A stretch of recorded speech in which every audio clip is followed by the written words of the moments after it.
Well, hello, everybody. Glad you're with us here today. It is Thursday. A little adjustment, quick decisions on the fly. Longshore and Blanston today, as in Gurn Blanston sitting in for Barry McKnight, who's had to adjust his schedule due to some weather issues in the capital city last night that postponed Troy and South Alabama here in Montgomery at the Sun Belt Conference Tournament. They will be playing at 9 a.m. this morning. So Barry was, of course, tied up with that with Troy, so Gurn was happy enough to step in and pinch hit at a late notice. And as you know, Gurn, this time of year, weather can be a factor in a lot of outdoor activities.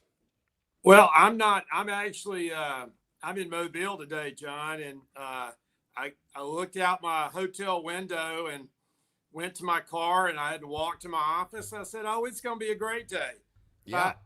Three minutes later, I'm in a downpour without my umbrella. So if I look a little slick, that's it's not the Gordon Gecko look. It's the early morning Mobile shower look. Yeah. So I completely understand it. It's that time of year. It can pop up on you at any time, and it certainly did. Not only here in Montgomery, but in Birmingham, but the SEC tournament, some delays as well.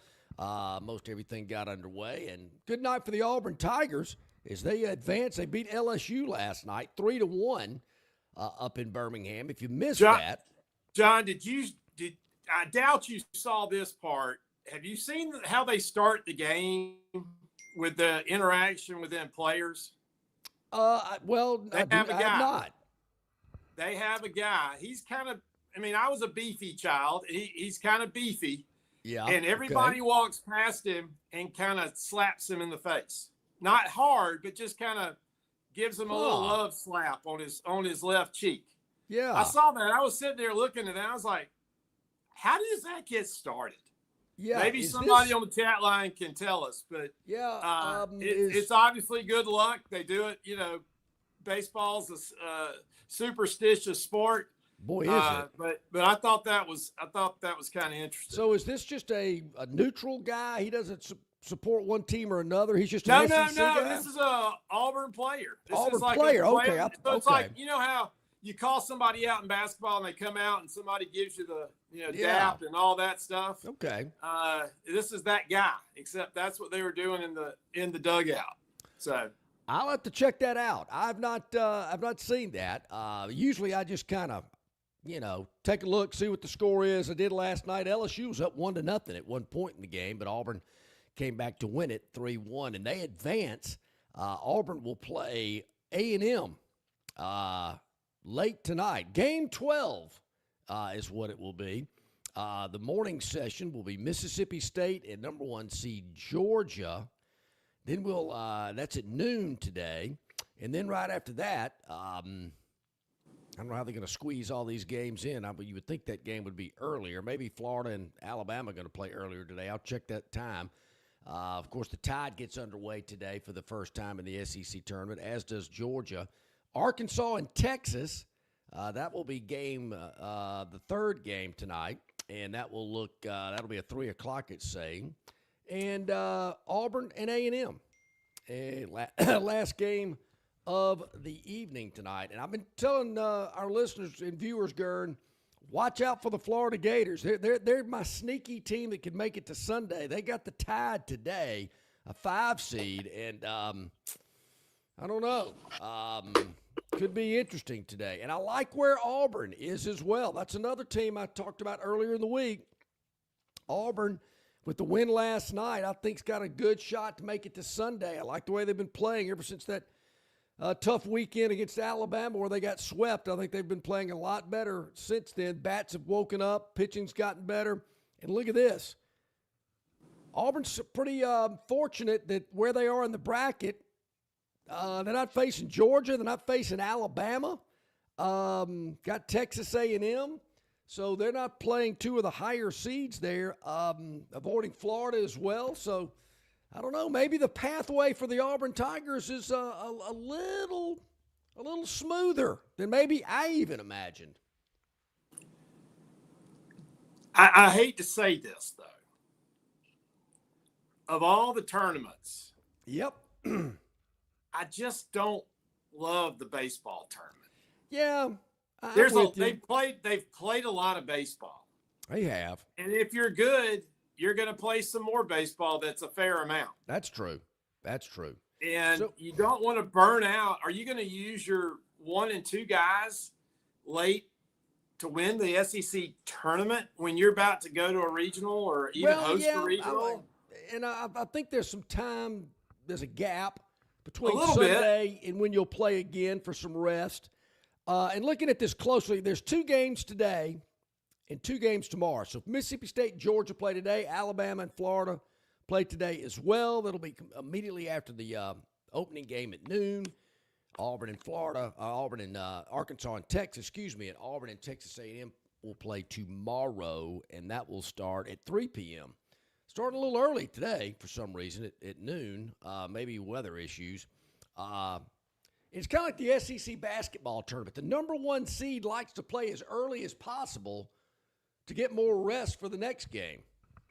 That's right. And they get that. Wondered about that. They get that opportunity. Yeah. So we're at the Hoover Met, right? Hoover Met. The land that time forgot. Because I think it's used for some high school football. Yeah. Maybe there's some high school baseball. Yeah. But there's no, the Barons are downtown now. They are. Regents Park. That facility's not, it's not utilized on a regular basis. Well, I thought about that last night. I thought, who plays at the Hoover Met? Besides the SEC baseball tournament, which I know my friends in Birmingham hate to hear me say this, but why is it in Hoover? What's there? Well, the Galleria is going under, so you're not going to go to the Galleria and go to the food court and eat between games. You got a parking lot out there that looks like, an airport parking lot, just a bunch of asphalt out there with nothing else. Why Hoover? I've never understood that. And what else is played there except this event? I think it's history. I think they've got the SEC being in Birmingham, it's easy for them. They have access because if you're in a minor league park, you got to share. The other team has to be out. Yeah. The whole week. There again, they can schedule it here in Montgomery. They can schedule that. Biscuits are on the road for a week, so they vacate the park for the Sun Belt. It can be done. Yeah. One thing about the Hoover Met, maybe it's just me, but if you're watching a game today or tomorrow, maybe you've even noticed it. What's up with the 2 glass doors right behind home plate? They've got the stands, and and then there's like 2 doors, pull-out doors, like you're walking into McDonald's or something. And they've got this kind of screening behind it, but you can still see people behind the glass. And I'm thinking, what's up with that? I've never seen a baseball facility with 2 glass swinging doors right behind home plate. To me, it would be a distraction to the pitcher. Maybe they've got a hot tub back there and you pay extra. That's the VIP package at the Hoover Met. Look at it today, folks. If you're watching the game, I'm one of those kind of guys, Gurn. I know the game's the most important, but I like to look at other things around the facility. Who's sitting in this stands and who's over here. What's this look like? That has always bugged me about the Hoover Met. Is that where the maintenance crew comes in and out to rake the field or something? Maybe that's where the Zamboni comes out. Hey, my only great Hoover Met story is I think I was studying for the bar exam, so it had to have been like 1990. It could have been 1989 as a summer clerk. Yeah. I went out there with a buddy from law school, and we went to see the Barons, and we saw, Frank Thomas was playing for the Barons then. And I told my buddy, I said, you better watch out. Frank Thomas is up. And he was doing something. He had his beer in his hand, and we were on the right. We were kind of down the first base line. Frank Thomas hit a rocket flare off to us and hit my buddy in the chest with the foul ball. Ooh. The beer goes everywhere. Ooh. He's a big old boy, and he could stand it, but Frank Thomas got us. Was there any bruising the next morning?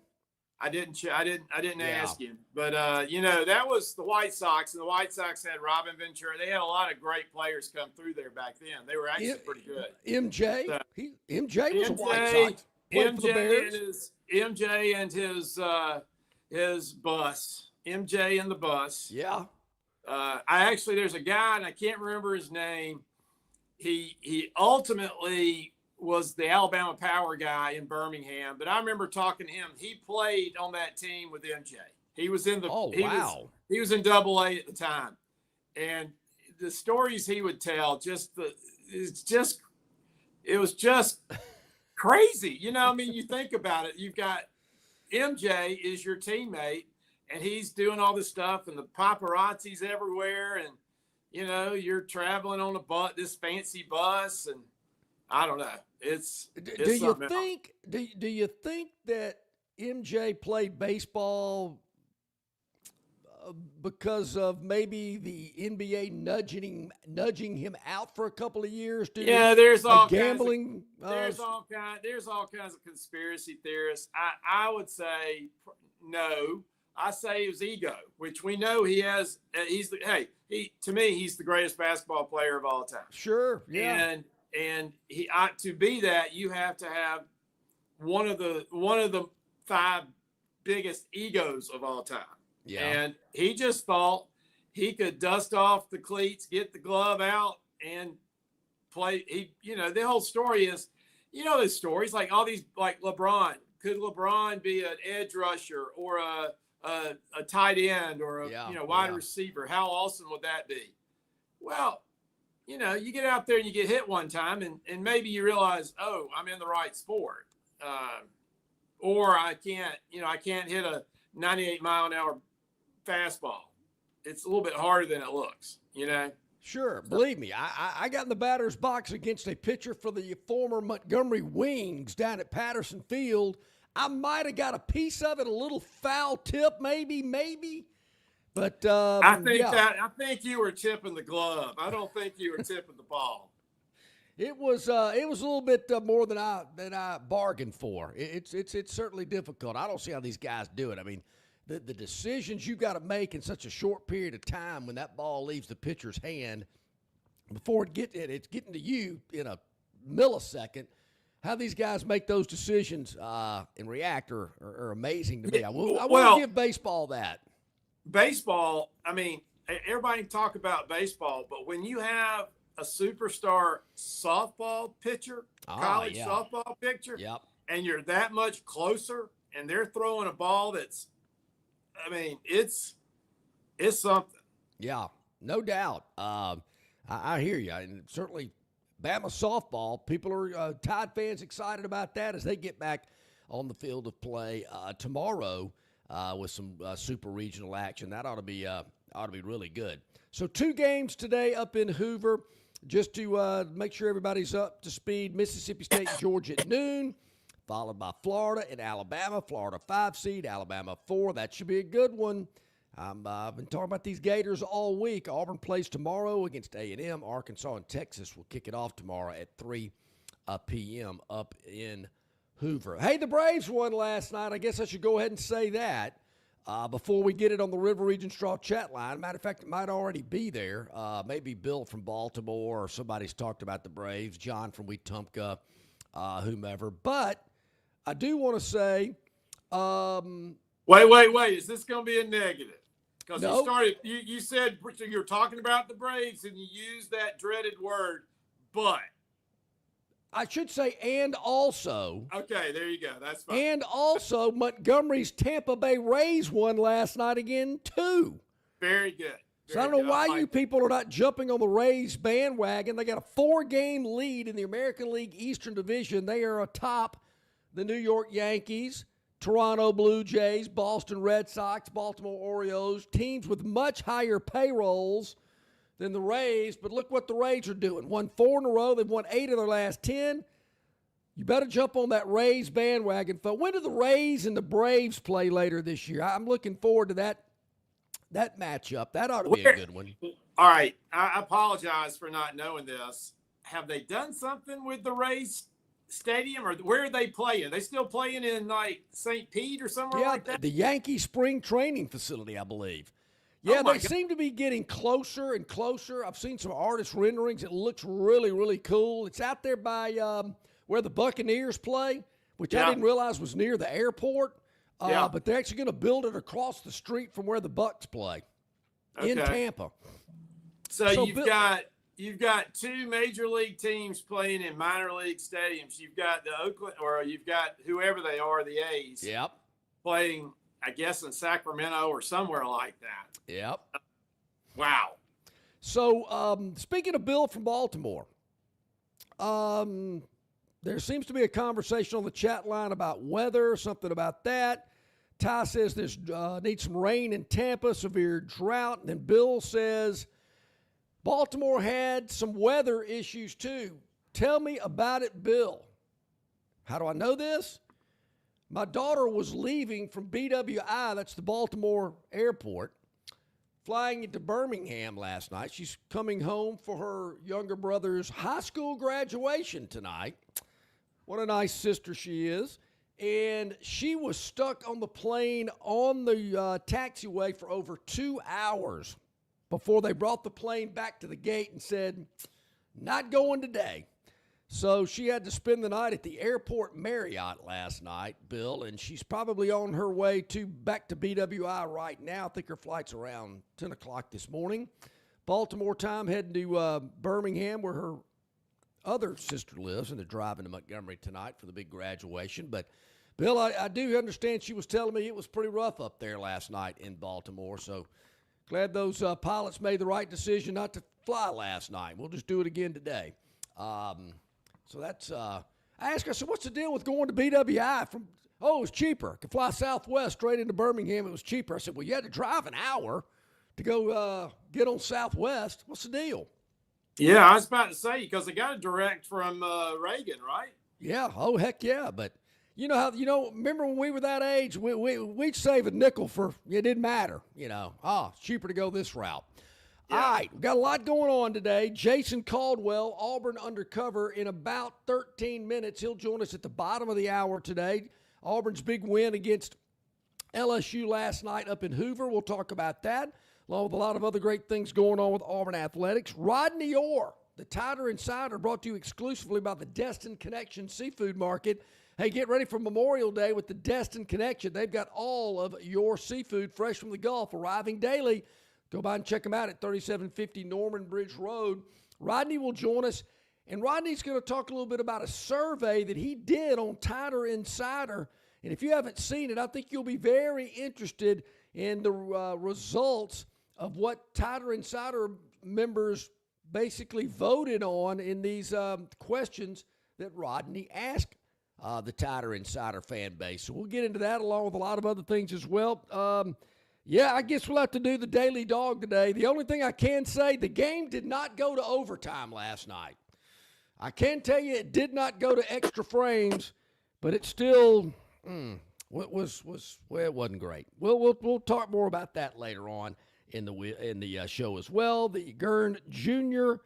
Victoryland 777 topic wheel as well today. So we got a lot going on. Keep the chats coming. River Region Straw chat line. I love to hear from you. Some great conversation going on this morning on that. Gurn Sr. pinch hitting for Barry, who is handling Troy baseball in about an hour and 40 minutes is when they'll pitch due to weather delays last night in Montgomery. So we'll keep it rolling. Don't you go anywhere. More of Longshore McKnight after this quick timeout. It's Earring Fest at Marguerite's Exquisite Jewelry, 8163 Vaughn Road in Peppertree, adjacent to Chappie's Deli. All month long, earrings are featured. The display cases are busting with beautiful earrings, like 1-carat diamond studs, just $249. That's right, 1-carat diamond studs for $249. How about this fabulous graduation special? Pearl stud earrings, just $99. That's right, pearl studs, just $99. And of course, May's birthstone is the emerald, cherished for its rich green hue and timeless symbolism of renewal, love, and prosperity, making it a captivating choice for elegant jewelry. So many emeralds to choose from, so many fabulous, beautiful jewelry items to choose from at Marguerite's Exquisite Jewelry. Go by and see them today. Open 7 days a week, 8163 Vaughn Road in Peppertree. Earring Fest all month long at Marguerite's. The following is a message from the Bud Light Party. This Memorial Day, America will be using 82 metric tons of sunscreen. And around 2 p.m., Uncle Dave's going to ask you to help him reapply. So make sure you're holding on to an ice-cold Bud Light, because holding on to a beer might be the only thing saving you from a palm full of back hairs. This message approved by the Bud Light Party. Raise one to right now. Enjoy responsibly. Bud Light Beer, AB, St. Louis, Missouri. Get below employee pricing and save thousands. Enjoy prices even lower than what we pay with Stivers Ford Employee Pricing Plus. Up to 20 grand off F-150s or 10 grand off Mustangs. Stivers Ford, where price sells Fords. Get below employee pricing and save thousands. Enjoy prices even lower than what we pay with Stivers Ford Employee Pricing Plus. Up to 11 grand off Broncos and Expeditions or 8 grand off Explorers. Stivers Ford, where price sells Fords. Okay, welcome back in, everybody. Glad you are with us here. Gurn, the chat line always delivers. You ask about the stadium. Our man Ty in Tampa said they had a segment on local TV there in the Tampa area. $2.5 billion for a baseball stadium? Sheesh. Well, you can have concerts there too, John. Yeah, I guess so. But they're back at the Trop. I saw that. Thanks for the update. They did fix that up so they can play there. Wait, they put the roof back on that thing? I guess they just put a big air pump on there and just pumped it back up. Yeah. You know, like when people have roof damage and they just put a tarp over it till the roofer can come fix it? I actually have my brother-in-law's sister put on all the blue tarps during the hurricanes back in the day. Look at that. Yeah. Hey, Jeff tells me that the Braves and the Rays get together September 8th through the 10th at Truist. You know, I've never been to that ballpark. I've heard a lot about it. Maybe that should be a good time to go when the Rays come over there to spank the Braves later this summer. You know, I have not made that trip either, and I really want to. And the reason I do is that they say and you can, I think, if you plan in advance, get a hotel room kind of right there. Yeah, there's an Omni Hotel there, yeah. And I think there's somebody else too, and you can just walk across the interstate, and you're right there, and then they've got all kinds of stuff. A pedestrian bridge over the interstate. I mean, yeah, you're not doing, John. You remember that game we had as kids when video games came out called Frogger? Yeah, they're not doing Frogger across the interstate. But yeah, I really do want to go see a game over there. I got some friends over there. Yeah. Uh-oh. Yeah, the missus just brought me some coffee this morning. Oh, I don't have a missus in the office here. I need a missus. She is sporting her Georgia Bulldog T-shirt today. Okay, excellent. Yeah, got the dogs play today. Maybe she's heading to Hoover to watch the. Maybe she's heading the to alma Hoover mater play this afternoon before graduation. Go catch an SEC game before graduation. Whew, man, yeah, she loves sporting that Georgia gear. Unbelievable. So Georgia people Auburn people represent more than anybody else, though. I'm going to tell you though, there were a lot of LSU fans at the Met last night. I understand, but I'm just telling you, I can go anywhere in the world, and I'm going to see somebody in an Auburn something. A hat. Oh, there's no doubt. I mean, I was at the French Open at Roland Garros. Yep. And here comes Albie on a T-shirt. I'm way. You've got to be kidding me.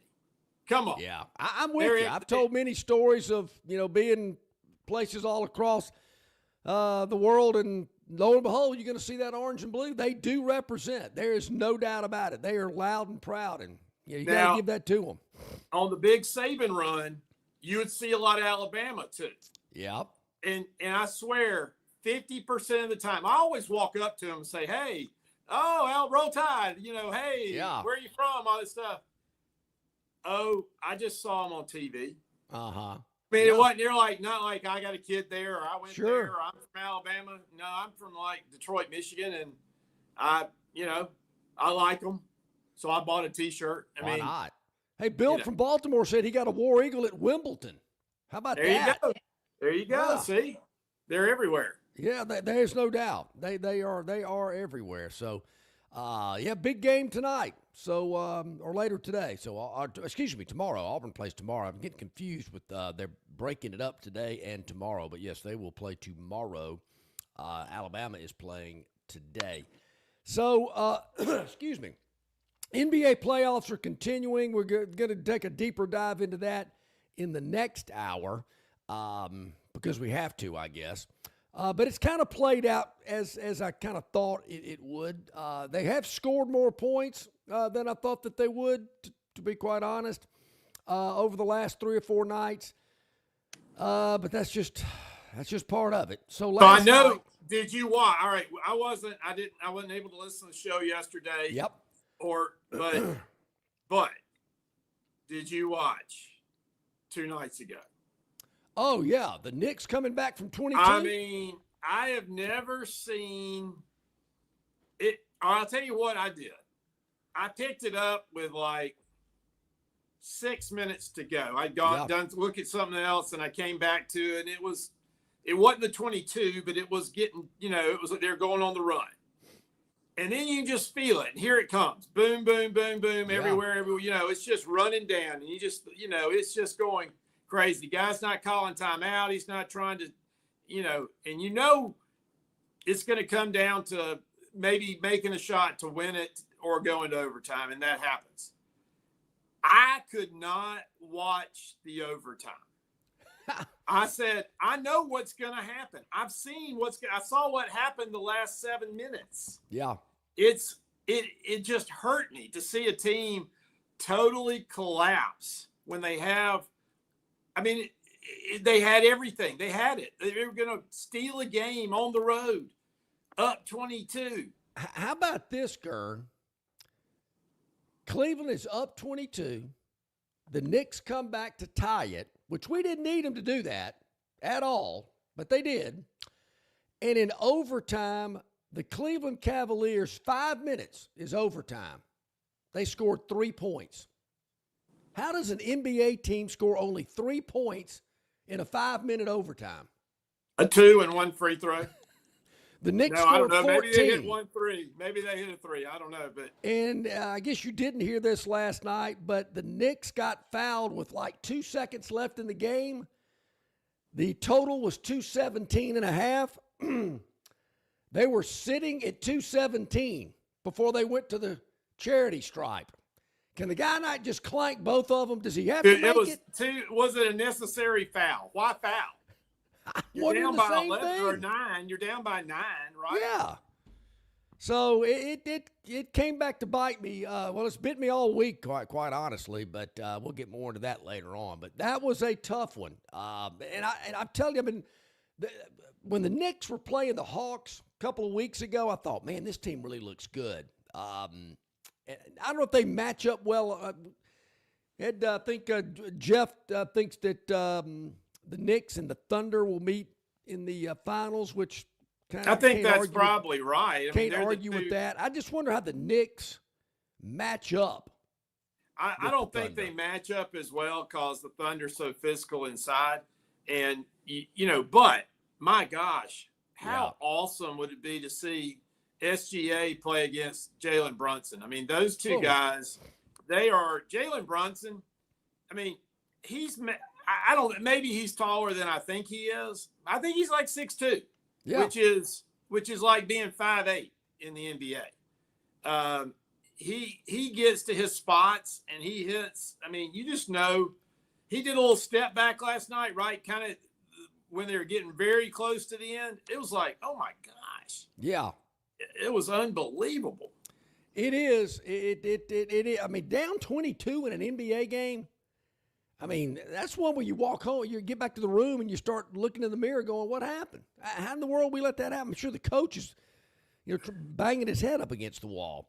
I started doing the math, okay? It gets to be like a minute and a half. And I'm like, okay, this is how much time's on the shot clock.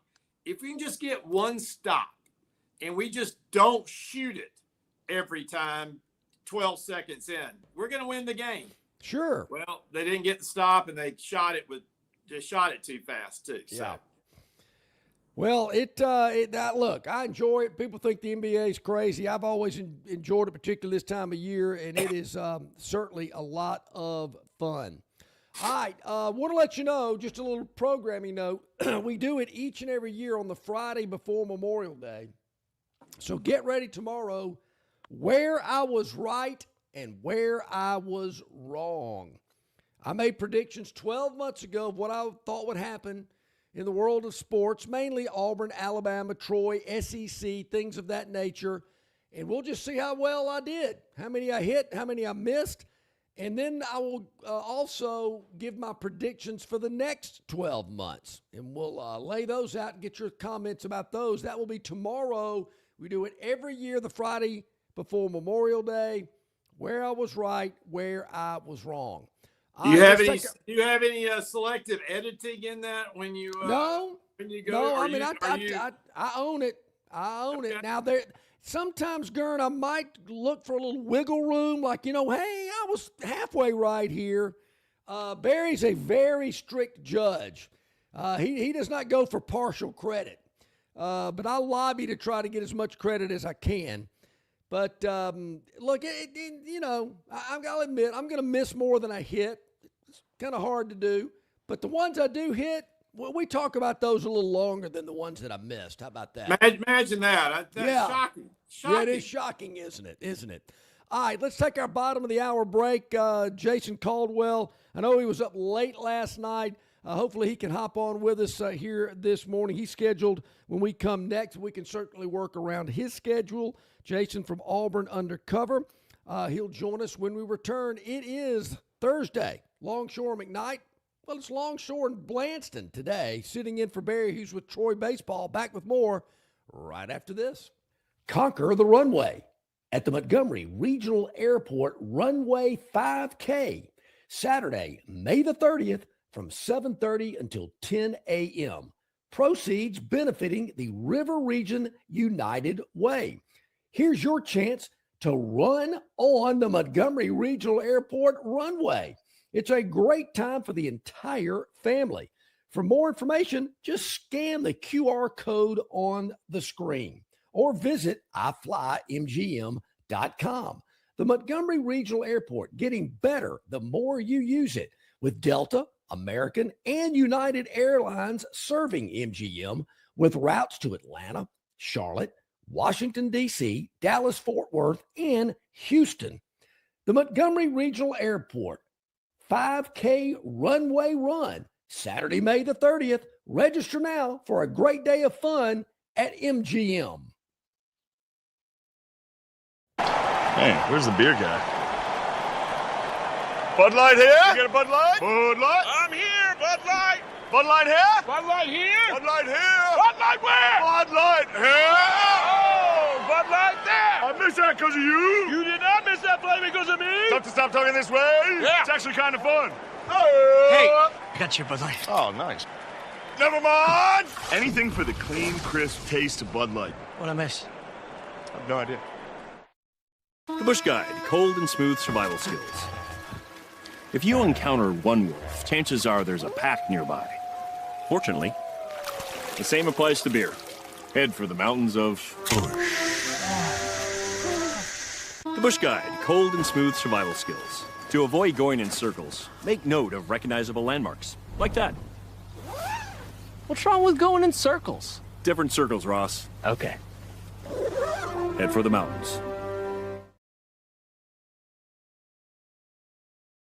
Okay, back at it here, about 26 minutes to the top of the hour here with Longshore McKnight on a Thursday. SEC baseball, Sun Belt baseball, weather last night, pushing things back. I think they moved the Troy game to today because if they'd have played it last night, it probably would just be getting over about right now, I'm told. So they were kind of delayed throughout the day. Those kind of things happen. And looking at the weather over the next couple of hours. Let's see here. It looks like we could have some rain issues throughout the remainder of the week here. So that could be something if you're heading to Hoover or down to downtown Montgomery. Take a raincoat. Ooh. All right, got a question 75% today, 85% tomorrow, 85% Sunday. Ooh, ouch. All right, I got a question for you, John. All right. Okay. I don't know. You're not going to know the answer to this, but it always perplexed me, and it's since changed in the SEC. But there would be times I would go to an SEC tournament in a pro facility that served alcohol and beer, but they wouldn't serve it. Okay, that's back before they started serving beer at stadiums. Okay. My question is this: are they serving beer at the Sun Belt tournament today at Riverwalk? I don't know that for sure, but I would assume that they are because they sell beer at Troy for football and baseball. I know, but that's different. It's different. It's a weird kind of thing. Now, I tell you, the most disappointing thing I've ever done is they used to have the biscuit daytime games. Oh yeah, the school days deal. School days. Yeah. So I'd walk down to the stadium to have lunch, and I want a dog and a beer. I'm at the stadium. Well, they weren't serving beer because it was school day. Well, the kiddies were there. I mean, come on. Come on, guys. Yeah, can't serve beer while the school kids are there. I mean, come on. It's not church night. I'm gonna go. I'm pushing my chips in on they are selling beer at the Sun Belt tournament. Okay. Yeah. I'm just curious. I don't. Yeah. I would think. I mean, look, maybe there's some people going to the tournament just for their love of baseball. But if you're gonna get me to go to a baseball game, you better be selling beer. So it's just beer and a dog. Beer and a dog. It's a sausage dog. I used to say this about NASCAR.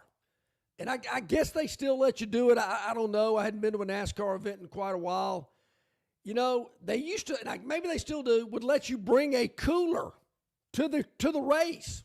Yeah. It had to be a particular size, kind of like a piece of luggage on a carry-on on an airline. And I'm thinking, wait a minute. If they're going to let you bring your own beer to a NASCAR race, is that how they entice people to come? Hey, you can bring your own beer. Come on now.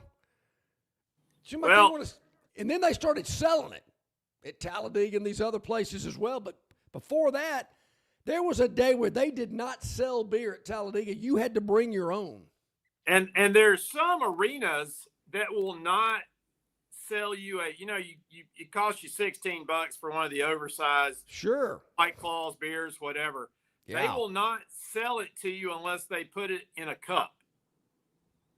Okay. Do you know why? I do not.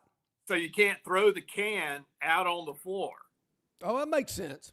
So that does make sense. Well, is it not also the case if you buy a beer in the French Quarter, they put it in one of those cups that says big-ass beer on it? I don't see people walking down Bourbon Street with actually a can of beer. Or you see them walking down Bourbon Street with a little plastic thing called a hand grenade. That's another thing. And as I tell people about hand grenades from the Isle of whatever, a tropical isle, said 1 hand grenade is good. 2 hand grenades is okay. 3 hand grenades, you better get to your room pretty quick because the lights are going out. Yeah. So I've heard that about martinis. 1's not enough, 3's too many. Yes. That's an accurate statement. How much sugar you think's in those hand grenades? Woo. Man, grain alcohol and sugar. Can you imagine? Yeah. Kind of like, hey, you're over at Pirates Cove and you brought your own plastic cup. Do y'all do that? For that bushwhacker. They'll fill up your cup with the bushwhacker, and then you see them go to the thing that you think they're like putting soda water in it out of the dispenser. Yeah. Well, that's grain alcohol. That's the floater, and that's what gets you. Yeah. Got to make sure you stir that floater into the bushwhacker, because if you just go straight. Every now and then I might get a bushwhacker if I've had like a cheeseburger or something, just to kind of, wash it down, just a little something sweet. I get the Screwball Topper, which is peanut butter flavored bourbon. How about that? I can honestly say that has no appeal to me. How else would you drink that? Are you going to pour it over ice and drink peanut butter flavored bourbon? I don't know, but it really tastes good in a Bushwhacker, which of course has got a chocolate taste to it. Interesting. When it's 100 degrees outside and I see these women coming up there with these big old cups and they're drinking Bushwhackers at 1 p.m, I'm thinking, it's hot, it's filling. Ugh. Why do you want to drink? How crowded do you think it's going to be Saturday? Pretty crowded. Do you think there'll be any way to get a boat in there Saturday? I don't think so. I don't either. And people go back, and I get it. You got a boat. You want to get in your boat, show your boat off, whatever it may be. But weekends like this, I will drive to Pirates Cove. Oh, yeah. I know the back ways. It's a nice leisurely drive. Hoffenberger Road. Road. Yeah. And it's much easier because I've been by boat, and it can be. And I will say this, Gurn.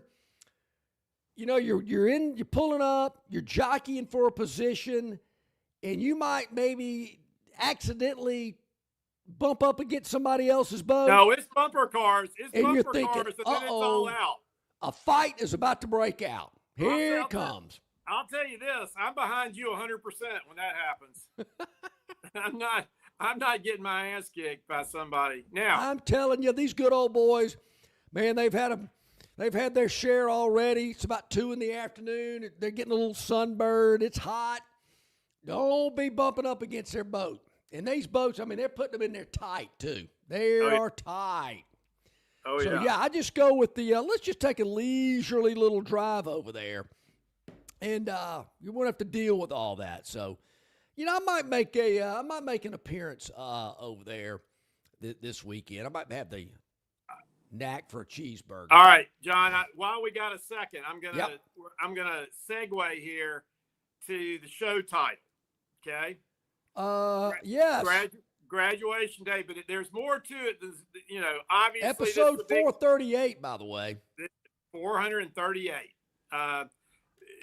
So the show title, obviously, today's graduation day, big day in the life in the Longshore house and everything else. But is there really a song called Graduation Day? Yes. Okay. And what's interesting about it, it's a Kanye West song from 2003 or 4. But what's all right, so if you look at what else it says, you see the parentheses, parental advisory, explicit content. What's important about that is one of the first songs I've been told where that was required. In other words, do you remember when all that happened? In other words, up until a certain period of time, song lyrics, there were no disclaimers. And I don't know if they're disclaimers now because everything's got what it is. But this was this song, that appears on the song. Okay. Like when you look it up, that parental advisory explicit content exists. So that's also just a little nugget of history that goes along with this song. So I got to tell you, because people have asked me about that. I'll have people say, "Hey man, who comes up with the song titles for your shows?" And I said, "Well, that's our executive producer, Gurn Jr." I got to tell you, a lot of these song titles I do not know, and I feel like I'm getting older. He has a unique quirkiness and talent for finding the obscure and the non-obscure. Well, I wonder where he got that from. Yeah, I wonder where he got that there from. There it is. There's the disclaimer that has to appear on there. So I knew somebody about 40 plus years ago that was quirky and could find the unusual and put it on the back bulletin board of the fraternity house. That things of that nature. So I will say this: you wonder how your children turn out the way they do, and I can point to a moment in time when the tipping point or the seminal moment where he figured out songs from our era. I'm not talking about his Uncle Norm, who's a wonderful physician, gave him I guess it was probably was a download. It wasn't, or maybe it was a CD. It was like the 500 greatest rock and roll songs of all time. Okay. Yep. And he devoured it. And so I could come. I mean, there are songs that nobody talks about that we can talk about. Like, well, yeah, it's just, if it's the 80s, I'm going to know it. But Baker current Top modern 500, music, I think it was called. It was like, all right, so like in the top 5 of the 500 is Hooked on a Feeling, where it starts out, the song, this Oonga Chaka, Ooga Chaka, Ooga Chaka. Is that Frankie Valli or the Four Seasons or No, something? it's shoot. You had to ask who it is. I can't stop this feeling. Yeah, deep I know the inside one. of me. Sure. I mean, that's there's stuff like that. So anyway, you wonder how things happen in life. That was the moment. So our man, and I think this sounds familiar. Our man Ty says the reason for the parental advisory is because Tipper Gore was responsible for that in the 80s. That's right. That's exactly right. That's exactly right. That started the movement, and they had congressional hearings where they actually read lyrics. They would have people read lyrics at a congressional hearing and be like, sometimes you didn't know what it means, but sometimes you did, and it wasn't necessarily flattering. Yeah, no, not at all. Yeah. Well, that parental advisory. Blue Suede. That's right. Gotcha. Those were the guys. Okay, yeah, okay, that sounds familiar. I should have known. I knew that, but senior moments. So Dee Snider from Twisted Sister and Blackie Lawless they testified before Congress. I'd love to see Dee Snider, the lead singer for Twisted Sister. Do you remember Dee Snider? Oh, yeah. Well, had curly hair? Certainly. I sure do. Yeah. You better believe it. Ain't no doubt. Yeah. Yeah. You're talking about a one-hit wonder? That was them. Well, come on now. What other hit did they have? I don't know, but he's at the Horseshoe. He's at the Horseshoe in Biloxi this weekend. So I've seen the billboards driving over there. Wow, man! I guess it's a step up from Branson, though. Would you rather play Biloxi or Branson? So I think I may have already said this on the show when Gurn Jr. and I went to the last Who concert. Who opened for them and he's still alive and he looks fantastic, is Billy Idol. Really? I'm not saying Dee Snider reminded me of that. I don't know. It just all of a sudden I had a Billy Idol flashback. Yeah. And he is ripped. He's probably 70. I don't know how old he is, but he is ripped. Man, so, Billy Idol in the Who? Billy Idol. Yeah, that's amazing. That's a pretty good opener. And it was the crowd. It looked like they'd emptied out the retirement communities for the crowd, and I just thought it'd be like a young crowd. So you mentioned that. I saw something. There's been a lot of criticism about bands and singers from our era needing to hang it up. So I was interesting to see who they were talking about. And you can go on social media and find it. But they're just haters. They're haters. We can't have haters. Oh, but I'm telling you, you got to David Lee Roth, I'm thinking you're embarrassing yourself. He's got to be. He can't be alive. He's alive. Vince Neil from Motley Crue, it's embarrassing.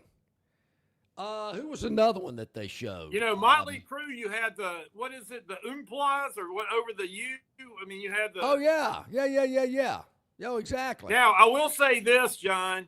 Last summer, I was supposed to go with Gurn Jr. up there in Franklin to the Outlaw concert tour or whatever. He saw Willie Nelson at age 91 or 92 and said it was fantastic. But there were some others that weren't as great. Sure, but it was good. It was a good crew. It was other than him. If I go to a concert, I don't want the guy mouthing it and they're like playing recorded vocals and he's just I don't want that. But I do understand there's something called auto-tune. And maybe as they're singing, it kind of maybe, cleans their vocals up a little bit. I mean, I remember my radio days, we would go cut a commercial. And as we laid the track down on the screen, there were different buttons and switches and things like that would alter the audio part of it. So you could really get it sounding as clean and as crisp as you wanted it to kind of give you that oomph when you were laying the audio down for a commercial. Let's make a note, Gurn Jr., let's make a note for Longshore McKnight to invest into this technology, and then it'll just be silk and silk. Could be silk and silk. That's right. Because I'd listen to some of the audio commercials I'd lay down and go, that sounds pretty good. I didn't know I actually sounded that good, which I really didn't. This machine made me sound better than I really was naturally. But, I'm not sure most people even knew that, except close friends and associates go, man, that really sounds good. Not that it was a different voice at all. It was my voice. It just sounded cleaner and crisper and on point. And I don't, there's a lot of people in the music industry, they shouldn't use auto-tune. I don't have a problem with it. I mean, if I'm going to a concert and this guy sounds awesome and they're kind of, helping him out a little bit, but he's still up there singing, I don't have a problem. But I will say I only think auto-tune can only do so much. I mean, if you're like David Lee Roth in some of the clips I've seen, Vince Neil, it is embarrassing how bad they sound. Nothing's going to help that. Well, it's look, I'm gonna come clean on you. One of the top 5 concerts I ever went to, you forced me to go to from Tuscaloosa. We drove down 82 with dates to the Garrett Coliseum, where there was still horse poop from the rodeo in the hallways. And we saw Daryl Hall and John Oates. And before they broke up, they're no longer together. This is way before they broke up. Yeah, this was probably at the peak of their popularity. They were so hot in the 80s. It was mid-80s. What? It was like 84 or 5 or something like that. I mean, they had 3 or 4 hits on every album, #1 hits. Yeah, we did. I remember that. We drove from it was on a weeknight. It was on like a Tuscaloosa to Montgomery to see Hall & Oates at Garrett Coliseum. Yeah, with Garrett Coliseum, and what I do remember, and every time this song comes on, I remember they did not play it at the concert. They did not play Sarah Smile at the concert. Gotta play that. You gotta play that. That's one of their stock. I don't know. That's like maybe Billy Joel not playing Piano Man. I would say maybe it's because John Oates wrote it or something. Daryl wouldn't sing it. I don't know. There's some pettiness. Well, the history behind Sarah Smile, that was actually a girlfriend of Daryl's that maybe passed away. I believe. I think that's what that song is about, but I can't be 100% accurate about it. But anyway, it had to be one of the top 10 at Garrett Coliseum concerts over the years, you would think. Yep. I saw the Commodores at Garrett Coliseum. I saw the Commodores at Beard Eves. No way. It was homecoming. No, it was during football season. I was only a junior in high school. I'm going to tell you. So that was 81, 81? The Hall & Oates concert was good. Don't get me wrong. But probably the biggest show I saw in terms of crowd that was there. I mean, this place was packed. No, you're thinking Elvis. No, I didn't go see Elvis. Two people come to mind. The first one, Kenny Rogers. Oh, yeah. And Kenny played in the round. So the stage was in the middle of the Coliseum floor. That's cool. So you had floor seats, and then everybody up in the seats, it was packed. And this was, the Gambler and all that, and it was a hell of a show. And then probably 20, maybe 15 years later, believe it or not, Elton John played Garrett Coliseum. Oh, he did.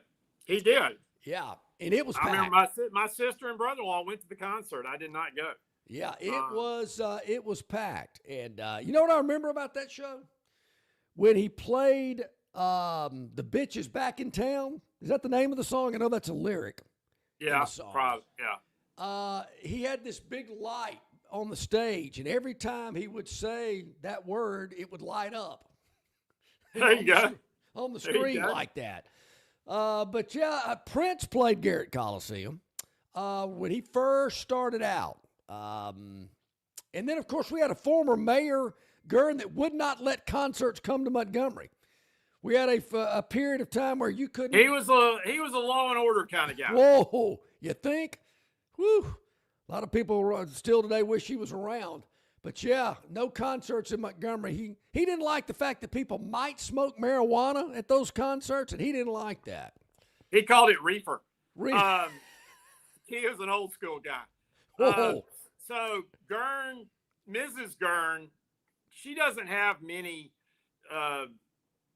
regrets in life or disappointments, maybe other than marrying me. I was just about. I'm glad you said that. I took that away from you. I took that away from me. But back in it was either 73, 4, or 5. Yep. Famous Elvis concert in Tuscaloosa. She begged and pleaded for her parents to take her with them to the concert, and she did not get to go. And she said she's never forgiven them for that. That was her seminal, disappointing moment in her life, other than some decisions she made in 1992. So, hey, you live and learn. You live there and you learn. go. You there live you and go. learn. There you go. Love the music talk. Man, Three Dog Night. Man, look at all these people, acts people have seen. Marshall Tucker. Now, I've seen Marshall Tucker before, but I don't think Marshall Tucker's the same Marshall Tucker we saw back in the 80s. Yeah. I don't think any original members are in Marshall Tucker anymore. I was at a client dinner, and the client, he always, when you don't really, nobody really knew each other at the table. So as an icebreaker, he said, all right, what we're going to do, we're going to go around and everybody tell us your favorite concert you've been to. And we all went around the table, and he did this on purpose, and he was last. And he's probably 70-ish now. He said, when I was 7 or 8, 9 years old, my dad took us to Wrigley Field. Oh, wow. And we saw the Beatles. It's Man. like, damn, you win. Man. You win that one. That is a good one. I saw the Eagles about 2 years ago. They might have been using a little auto-tune, but it didn't matter. I don't know that. They sounded really good. That's why I mentioned it. But they were damn good. Of course, Kenny Chesney's a showman. He is unbelievable. Saw him in Charlotte at the Panther Stadium.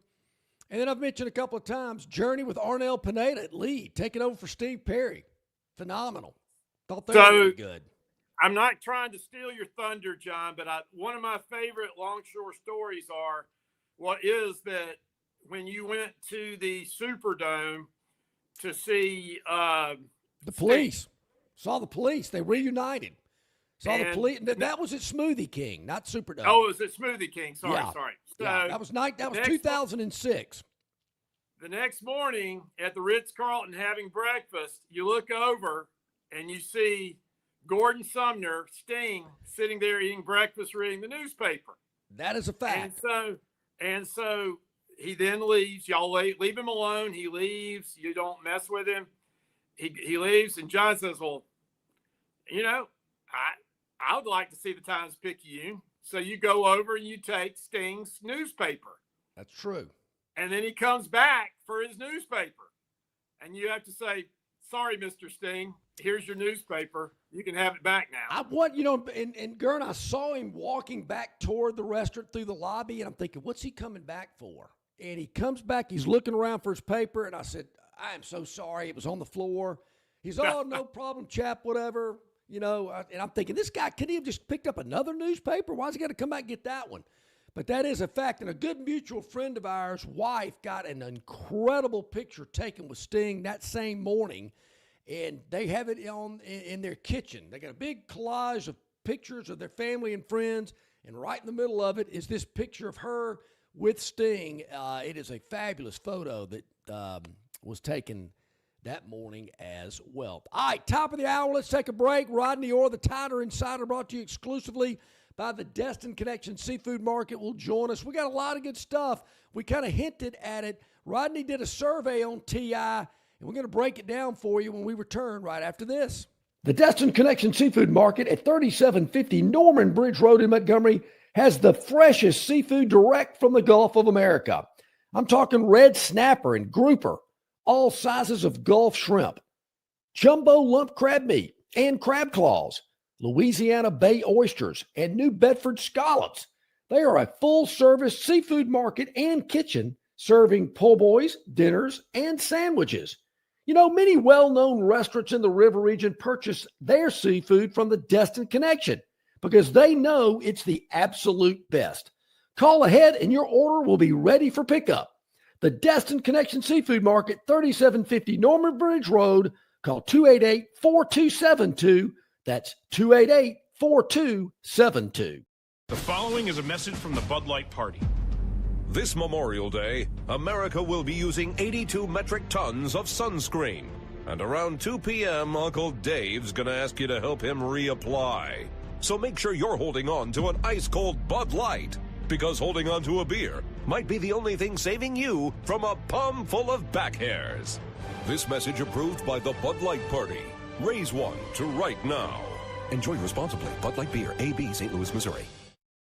Big news for Central Alabama travelers. Getting to Texas just got easier. You can now fly nonstop from Montgomery to Houston with United Airlines. No long drives, no layovers, just smooth direct travel from your hometown airport. Whether it's business or a weekend getaway, Houston is now just one flight away. Spend more time there and less time getting there. Fly nonstop to Houston. Fly MGM, where travel feels easy. Book your trip today at flymgm.com. Hey, you want your property looking its very best this spring and summer, and River Region Straw has premium long needle pine straw to make that property pop. You're not buying sticks, stems, or pine cones. You're buying premium long needle pine straw from River Region Straw. Kenny and his staff have access to the best pine straw in the region, full of color that will last all season long. And now River Region Straw has a fourth location in Chelsea on Highway 280 to go along with their locations here in Montgomery, Prattville, and Auburn. No order is too big or too small, from a few bales to an 18-wheeler trailer load. To get your River Region Straw, drop by any of their 4 locations or give Kenny a call or text today, 669-5959. That's 669-5959, and have the best-looking property this spring and summer with straw from River Region Straw. Okay, hour number 2 underway. A couple of minutes past the top. Rodney Orr, the Tider Insider, going to join us here momentarily. Looking forward to him today. SEC baseball tournament today, 2 games. Mississippi State and Georgia at noon, followed by Florida and Alabama. Tomorrow, Auburn and A&M will get together right after the Arkansas-Texas game. 2 games today, 2 games tomorrow in the SEC baseball tournament. Joining us now, as he does each and every Thursday, our man Rodney Orr, the Tider Insider, brought to you exclusively by the Destin Connection Seafood Market. It is Memorial Day weekend coming up, so make sure you have all your seafood from the Destin Connection. The absolute freshest, direct from the Gulf, is at the Destin Connection. Whatever you may be thinking of seafood-wise for this big holiday weekend, the Destin Connection has it for you at the absolute lowest prices, the freshest seafood direct from the Gulf. Nobody has better seafood than David and his crew. 3750 Norman Bridge Road. Call ahead. Your order will be ready for pickup. 288-4272. Rodney, good morning, sir. Thanks for joining us. Barry is with Troy Baseball. They got rained out last night here in Montgomery for the Sun Belt Tournament. They're playing in about 45 minutes here down at the stadium. Dabo Stadium used to be Riverwalk Stadium here in Montgomery. So our man Gurn Blanston pitching in for Barry today. I hope you're doing well. I'm doing well, guys. How about the both of you? Man, doing all good. Great. Doing great. You sent me something yesterday, Rodney, that I found extremely interesting, and obviously it was very interesting for Tighter Insider subscribers. You took a survey, and your members responded to it. Tell us a little bit about it. Yeah, there's so much talk and debate about the NIL, the portal, the impact that it has, people donating to NIL, all of these things. And so, again, it's a slow period, right? Yeah, so sure. you certainly looking to, strike up some conversation over something that might be interesting. And so I just asked some questions. I don't have them in front of me, but basically what it was, your interest in college sports, where it is now, and rate those and your interest in high school football recruiting, not the portal, but the high school recruiting. If NIL and portal have had an impact on your interest, do you donate to NIL? Would you consider donating to NIL? Mm-hmm. So that's basically the 5 questions I asked, and there were some interesting results there, John. Yeah, and I'm looking at it here, Rodney. Your first question was current interest in college sports, and 15.4% were highly interested, 13.8% holding steady, 56.4% less interested than 5 to 10 years ago. That's interesting. And losing interest fast, 14.4%. You noted over 70% of the responses fall into the categories of less interested than 5 years ago and losing interest fast. Rodney, that's not a good number. Athletic directors don't want to see numbers like that. No, they don't. I wouldn't think. Now, we had I think, John, around 200, a little over 200 of our subscribers have taken part of that. And it's kind of like, any call-in show. Sure. You have a lot of listeners and only a few callers, but but no, I think, again, it was a little over 200. So it's a little bit of a sample size of what people think. And there were some people actually, John, that don't respond very often on the board that came out and made their feelings felt. And I think obviously the impact that NIL and portal have had has been significant in terms of the way the fans feel about college sports right now. There seems to be some, not only disappointment, I would say anger that you can sense among some of the fans.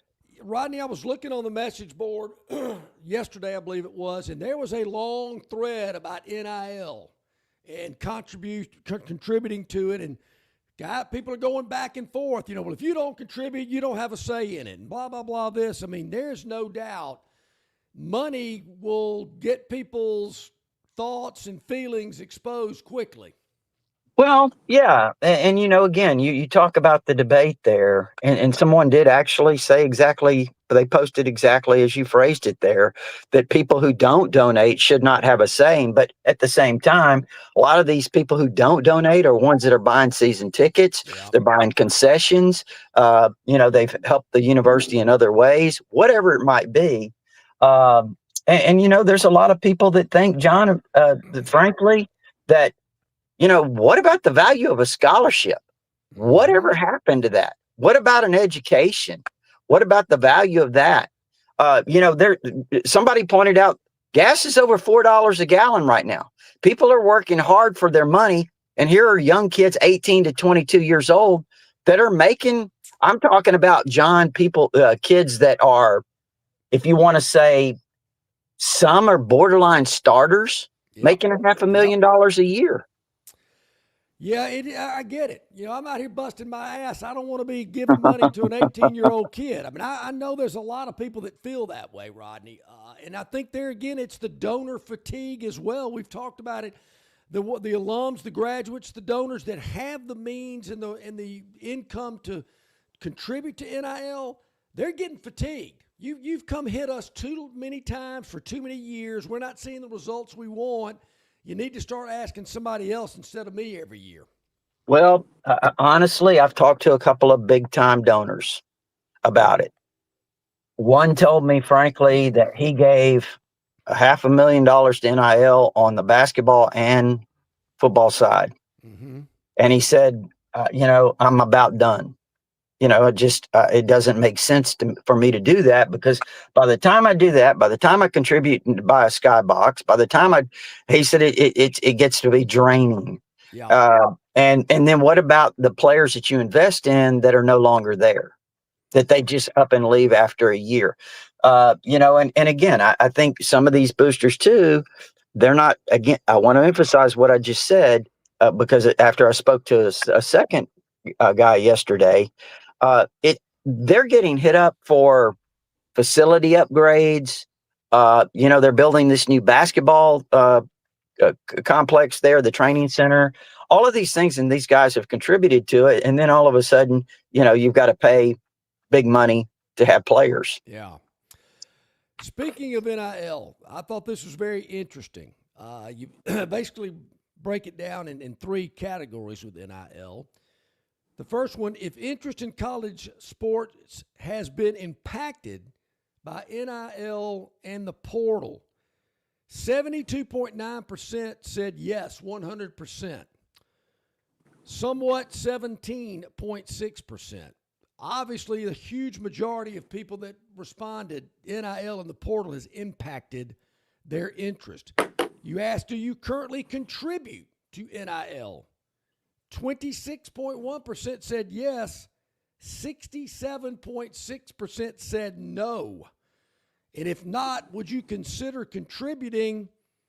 14.8% said yes. 18.3% said maybe. 24.3% said doubtful. And 42.6% said no way. How do they make it with numbers like that? Yeah, and keep in mind now, 26% of the original number of responses did not respond to that last question because they do donate. Yeah. So that kind of reduces the number there a little bit. But no, I mean, listen, it's like I said initially, I think some people are emphatically against it. And, and I think, John, that most of the people are probably 50 and up that are so emphatically against NIL. And it is what it is. And I've had people tell me we've lost some members, a lot of members. And they've said one of the reasons is I don't have any interest anymore. Yeah. I've lost interest. So it's hurt our business. Now, some people might tell you, oh, it hasn't hurt, that are involved in networks and stuff. Younger kids, maybe so. Maybe your 18 to 35-year-old fans, they don't really care because it's what they've grown up with. But, this group that I have, it's certainly impacted them. And, generally the group that I'm involved with, the age group, it's going to have a lot more money too. Rodney, I can't imagine this is only going on at Alabama. I got to think just about every school in the SEC and probably more across the country are feeling the same from their alumni and their donors as well. Yeah, I think for the most part, that's probably true because I have looked at other boards. I've looked at the Texas board, for example. We know they're big spenders. They want to win. But I've also seen their members make the comments of, I really don't care about high school recruiting anymore. These kids, they take the money. They're here for a year. They could be gone. I'm just not into it. And then there are some that I've looked at their boards, for example, Miami, and they just want to win at all costs. They do not care. They do not care. So again, the question to me is, will there ever be a solution here? Will we ever find it? And I think eventually you will, because I don't think, and we've been saying this for how long now, that this is sustainable. Yep. And eventually it's going to get to a point where there's going to have to be some guardrails, some rules, and some kind of everyone's on a level playing field. I see it this way. You mentioned Miami. Texas Tech is another one. I think there's some programs out there, Rodney, that we haven't won. We want to win. We don't care. We're going to do whatever it takes. And then maybe once they get there, if they ever do, they'll start feeling a lot like some of these other programs. Well, we've donated enough, and they've hit us way too much, and we can't do it anymore. I just think there's some programs that are desperate to win, never been in a position to win. Now they can get up there because of money, and they're going to do it and see how it plays out. No question. I mean, I think Texas Tech is a great example with that powerful booster that they have, and I can't even recall his name. But, I mean, obviously they're determined to do whatever it takes to be successful in every sport. Yeah. And that's really, to me, short term, John. I think when you see programs that will do that, I think that's you might have some success. I mean, obviously Texas Tech made the playoffs, right? Sure. So that's a step, but there's a next step, and I just don't know that over the long term that's going to be something that's going to be sustainable for even now. The guy may have enough money to fund it for the next 50 years, but I mean, is that something you really want to do after you have gone through a few years? Yeah. It's an interesting survey. I'm telling you, it's amazing, Rodney, the results. I mean, I got to tell you, I was a little surprised. Were you surprised by how the results came out? A little bit, John. I tell you, actually, but now again, I see it every day on there. I hear them gripe. So I wanted to kind of see, okay, we've heard all the bickering, and so who stands where? And so, yeah, the numbers were kind of surprising to me, but not like totally, because of things I've read and seen what they've had to say. I saw I'm trying to remember where I saw it. I believe Courtney Morgan, the recruiting coordinator, general manager at Alabama for Kalen DeBoer, was interviewed and made a comment basically that if they're recruiting a guy and he's making a lot of demands, financial demands, whatever it may be, they just cut it off right there. I mean, don't waste your time. Don't come to Tuscaloosa. We're not going to waste yours. You don't waste ours. This is what we're willing to do. And if it's not what you want, then maybe you should move on. Am I in the ballpark here? Have you heard something similar to that? He did. I did. Saw the quote. Didn't hear it. I saw it. I've seen it posted many places or on social media, etc., on graphics. Yeah, I have seen that. And, here's the thing, too. Let's be honest. This is really not necessarily something that's different even before NIL. Yeah. Because we would hear of prospects back in the old days that would make the demands. Sure. They would come in and say, I mean, I need $5,000 or $10,000 just to visit. And I heard stories of that. And, and again, I'm not saying Alabama, I'm just using Alabama as an example, would say, you know what, you probably need to go somewhere. Let me give you an example here. Mm-hmm. I'm going to give you a real life example. Okay. The father of a big time wide receiver back in maybe 10, 12 years ago. He's now in the NFL. Yep. He told an Alabama assistant that a particular school in the SEC was going to give him $150,000. Wow. And that coach told him, the assistant coach, and I was privy to this, said, well, you know what? You probably need to go to that school then. Yeah. And this was a big time player. Again, he's still in the NFL. Sure. So here's what I would say is it's not really different now. I mean, the agents are really involved, obviously, and they're just coming in and saying, look, if you want this player, this is what it's going to take. And so I'm sure that's what Courtney Morgan's referring to, kind of a similar situation. If that's what someone else is going to give you, you probably need to go there. Mm-hmm. Now here's the thing. Now here's the crazy thing. So you sign a player, he does, pretty well first couple of years, or even if he doesn't, the other schools had recruited him. He was highly recruited out of high school. After a year or two, his agent comes to you and says, you know what, guys, you want to keep him? This is what it's going to take. And so it makes it really difficult to manage a roster. Oh, wow. I mean, because you have guys that you recruited and all of a sudden their agent's coming to you and let's say you're giving them $350,000, $400,000, whatever. And the agent says, look, he's got an offer on the table for $1.5 million. Yeah. And I can tell you this. I can tell you a story of a guy who started here as a redshirt freshman a few years ago. He had an offer on the table from an SEC school for $2 million, 2 years, no stipulations, meaning that if he got injured, he still got the money. Jeez. If he didn't start, he still got the money. He was making maybe $200 and something thousand a year. And he gets a 2-year, $2 million, meaning $1 million a year. So this is what coaches are facing now. How do you keep your roster together? It's tough. And that's why a lot of coaches say, well, okay, I'm going to get, 10, 12, 15 good high school players, but I'm going to get guys who are already developed, already experienced. And again, I know my roster turnover is going to be great, but these players are ready to play now. And I can develop the other guys. Yeah, and you wonder, you get this much money involved, Rodney. Allegedly, Coach Bryant made a statement many, many years ago, a paid player will quit on you.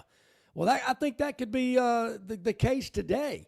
You pay these guys, where's the go-to, the want to? I'm getting paid. I can go out here and just kind of give it 50% because I'm going to get my money. I mean, you would hope that wouldn't be the case, but you got to know some people get fat and happy and say, I don't have to go out there and bust my tail anymore. Well, let me put it this way, too. So you get that kind of money at that age. How many of these kids are having to fend off all kinds of people coming after them for the money? Heck yeah. You've got 20 hangers-oners. You got 20 people trying to get their hands in your pocket, number one. What kind of distractions is this for a young kid, 18 to 22, 23? How can you stay focused on trying to develop yourself? And as Nick Saban say, you don't really have to. You've already got the value built in. You've got the money. Yep. So how can you really focus? The distractions are there. You're living in a big home in an exclusive area of town. Listen, I'm telling you, that's what's happening. You've got 18-year-old kids, 19-year-old kids living in homes in exclusive parts of your town. Yep. And their families are moving in with them. Girls are moving in with them. No, and it's true, John. Sure. I mean, it's true. And I've heard the same stories. It's unbelievable. How can you keep these kids mentally focused on and here's the thing. If you talk to players and again, I'm throwing 10, 12 years ago that came through this program, you listen to them on a podcast.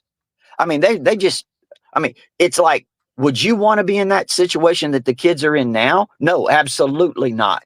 What I learned was hard work, development. There was a process to what we did.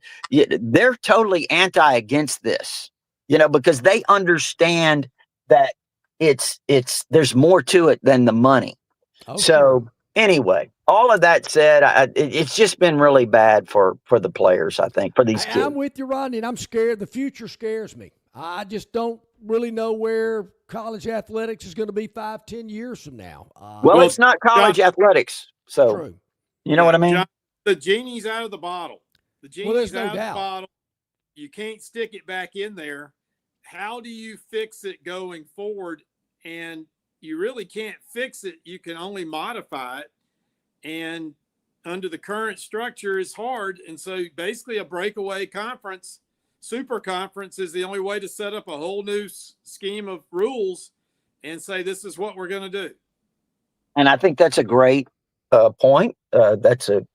You're straight to the point and exactly right. And I think that may be what happens. And again, how soon? That's a good question. But I think you're exactly right. Yeah, we've been talking about this potential big boy conference breaking away, Big Ten, SEC, maybe some Big 12 ACC schools, Notre Dame. I can certainly see that. Hey, Rodney Orr is brought to you each and every week by our friends at the Destin Connection Seafood Market. It's Memorial Day weekend, so make sure you stock up with the freshest seafood from the Destin Connection Seafood Market here in Montgomery. 3750 Norman Bridge Road. Call ahead 288-4272. Your order will be ready for pickup. Talked to some friends of mine earlier this week. Went by and got some po' boys for lunch. Got the grilled grouper po' boy. Got a fried shrimp po' boy. Absolutely loved it. The sides are incredible. Hey, make a plan to do that as well. David and that crew will cook it up for you, or you can take it home and cook it yourself. If it's swimming in the Gulf of America, David's got it at the Destin Connection, arriving daily. The freshest seafood here in Montgomery from the Destin Connection Seafood Market. Rodney, before we let you go, I want to have a little story time. Okay. I heard you last week with Pat and Landrum and those guys up in Birmingham on Jocks. Okay. And I believe the question you were asked, or maybe you even brought it up, was a good Lane Kiffin story. And, of course, you mentioned Lane's time in Tuscaloosa as an assistant for Nick Saban.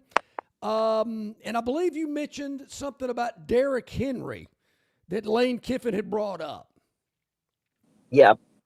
Yeah, back after the 13 or late in the 13 season, you remember Saban brought Lane Kiffin in here as a kind of a consultant at the end of the year to kind of spice up the offense. What could we do? What ideas? I really think that probably should have been a sign for Doug Nussmeier that he was in trouble here in Tuscaloosa. Nussmeier was soon gone, but leading into that Oklahoma game, when Kiffin was here consulting for that bowl game, the Sugar Bowl, I was told one of his observations was, why is number 27 not getting the ball more? Of course, he was number 27 at that time. Right. Later changed to number 2. He said he's one of the best playmakers you've got. You got to get the ball in this guy's hands. And you remember what happened in that bowl game. Derrick went crazy. Yeah. I mean, that was kind of his coming out party. He had a touchdown reception. He had a long touchdown run. I mean, it was like, wow, this guy is, almost like a Marcus Dupree type guy, Sure. I mean, he certainly created a lot of excitement.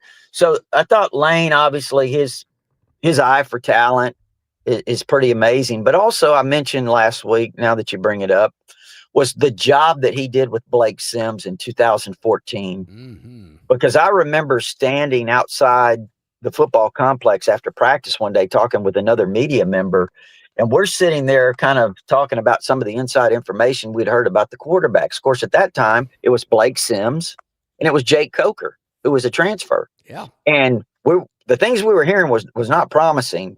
We thought Coker would come in and be the immediate guy. And we were scared to death that Blake Sims is going to be the quarterback. Not that Blake's not a really great athlete, but is he a quarterback? Sure. And what he did with Blake Sims was amazing. 3,400 yards, 28 touchdowns.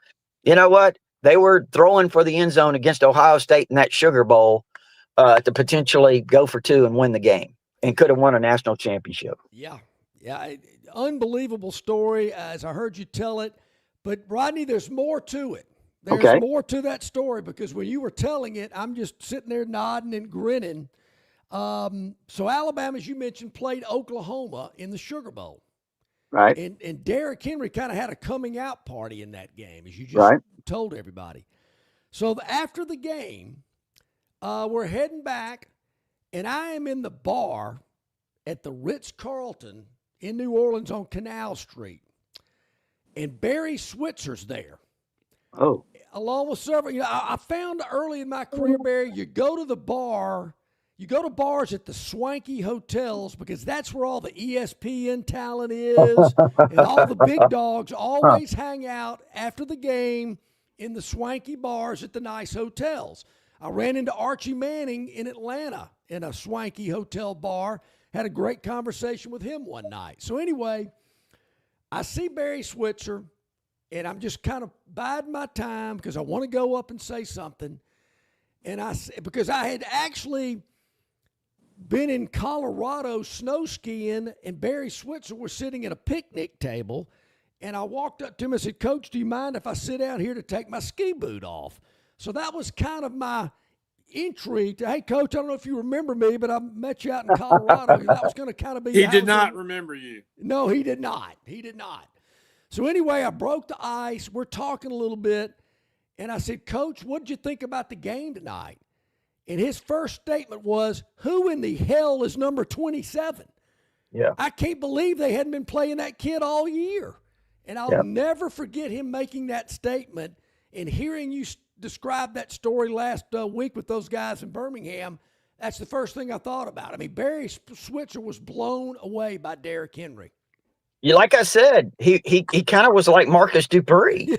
I mean, and Barry Switzer obviously coached Marcus Dupree. I mean, this guy's big. He's incredibly big, fast, just dynamic, all of those things. Yeah. But yeah, that was the one thing that I always remember was Kiffin said, why is number 27 not getting the ball?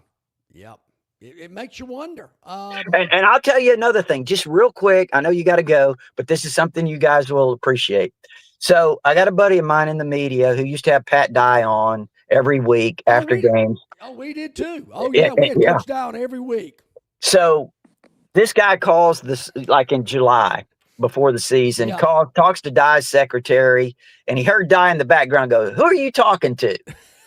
And she says, I'm talking to such and such, Coach. He's lining up your radio show for this. Yeah. And Dye says, let me talk to him for just a minute. And Dye gets on the phone. He goes, hey, you know why you lost that game? You Alabama guys lost that game? He says, no, Coach, why? And he said, your offensive coordinator got too cute. He said he should have been given the ball to talking about the Ohio State game in the Sugar Bowl. He said he should have been given the ball to number 27. Now, here's the irony of it. Kiffin was the offensive coordinator. Yep. He spotted Derrick Henry, but he wasn't giving him the ball enough in 2015 in that game. And Dye said, had y'all fed the ball to Derrick Henry, y'all would have won by 3 touchdowns. Man, I miss Coach Dye. Rodney, we'd have him on every week, and he was just he was classic. There was nobody like him. He was so good, and it'd be time to wrap up the segment. Be top of the hour or something. I said, now, Coach, we appreciate you coming on again. We'll talk to you next week. We got to go. And it was like his feelings got hurt. And he wasn't ready to leave. He wasn't ready to wrap the interview up. It was awesome. Well, I probably carried you a little long too, John. I apologize. Hey, man, we could talk to you all day, Rodney. We appreciate your time, my friend. Before we let you go, how do our viewers, how do our listeners get involved with what you do there at Tider Insider? So much content, so much information. That survey we just talked about, you can check it out as well. How do they sign up, Rodney? Right. Just go to TiderInsider.com, find the membership link. It's only $48 a year. You can get instant access with your credit card, or if you prefer, there is an address there to send a check. And again, gives you that information you referred to in our all sports forum.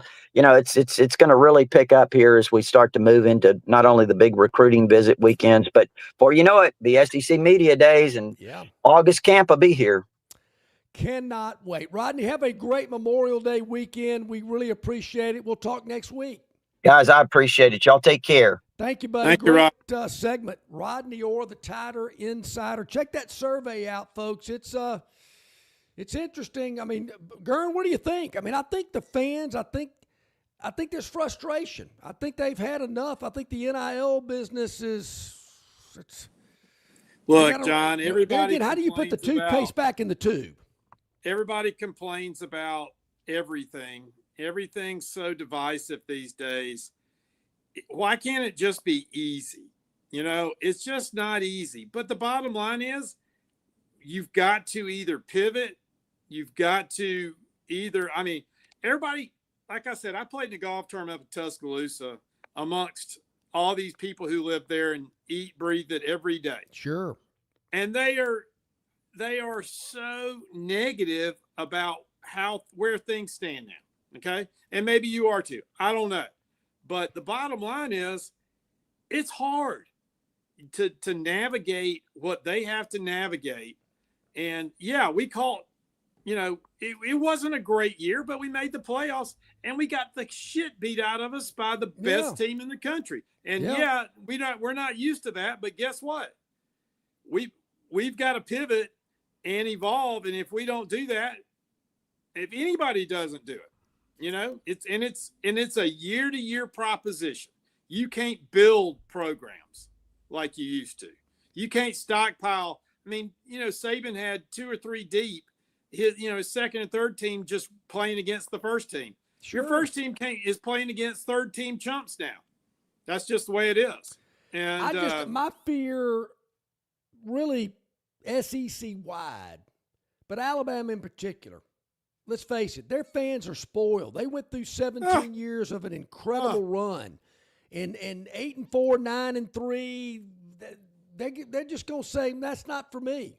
And it's maybe not a great attitude. You got to be able to take the good with the bad.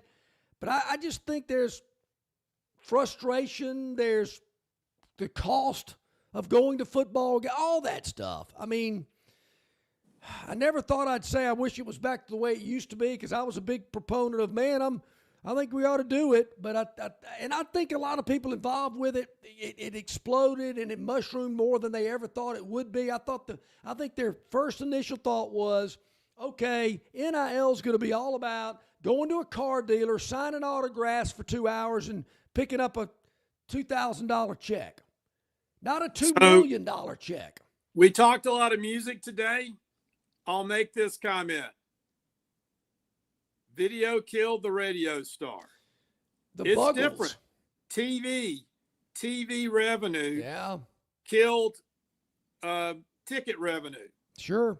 I mean, look, everybody needs money to exist and pay the bills at each of these schools. Yeah. But they're getting a check cut every year in the billion range, right? Or whatever it is, hundreds of millions of dollars. Yeah. To pay them to do what they want to do. What's the first priority? TV. Okay. Then, and they were making a bajillion dollars that they were putting into facilities. So we were winning the facilities races. Mm-hmm. Well, guess what? Now it's an arms race, and you're trying to get the players. So let's see. You're right about that. Well, here we go. What do we got here? No, video killed the radio star. Yes. That's right. That was our episode 238. It certainly was. That's right. Theotis says it was a terrible song. And for some reason, Theotis is the only person that can't seem to hear me today. I see on the chat line. So I don't know what's going on with I got you loud and clear. Yeah, I don't know what's going on with your audio there, Theotis. Maybe it's the audio tuner. Yeah, maybe it is auto-tune. Maybe it is. Good point. Auto-tune. All right, we're late for break. Got to take a break. And I know people are clamoring for the Phantom's Daily Dog. We'll do that when we get back. Oh. The Bush Guide, cold and smooth survival skills. If you encounter one wolf, chances are there's a pack nearby. Fortunately, the same applies to beer. Head for the mountains of Bush. The Bush Guide, cold and smooth survival skills. To avoid going in circles, make note of recognizable landmarks, like that. What's wrong with going in circles? Different circles, Ross. Okay. Head for the mountains. Hey, where's the beer guy? Bud Light here? You got a Bud Light? Bud Light? I'm here, Bud Light. Bud Light here? Bud Light here. Bud Light here? Bud Light where? Bud Light here? Oh, Bud Light there. I missed that because of you. You did not miss that play because of me. Tough to stop talking this way? Yeah. It's actually kind of fun. Hey, I got your Bud Light. Oh, nice. Never mind. Anything for the clean, crisp taste of Bud Light. What'd I miss? I have no idea. Conquer the runway at the Montgomery Regional Airport Runway 5K, Saturday, May the 30th from 7:30 until 10 a.m. Proceeds benefiting the River Region United Way. Here's your chance to run on the Montgomery Regional Airport runway. It's a great time for the entire family. For more information, just scan the QR code on the screen or visit iflymgm.com. The Montgomery Regional Airport, getting better the more you use it, with Delta, American, and United Airlines serving MGM with routes to Atlanta, Charlotte, Washington, D.C., Dallas, Fort Worth, and Houston. The Montgomery Regional Airport 5K runway run, Saturday, May the 30th. Register now for a great day of fun at MGM.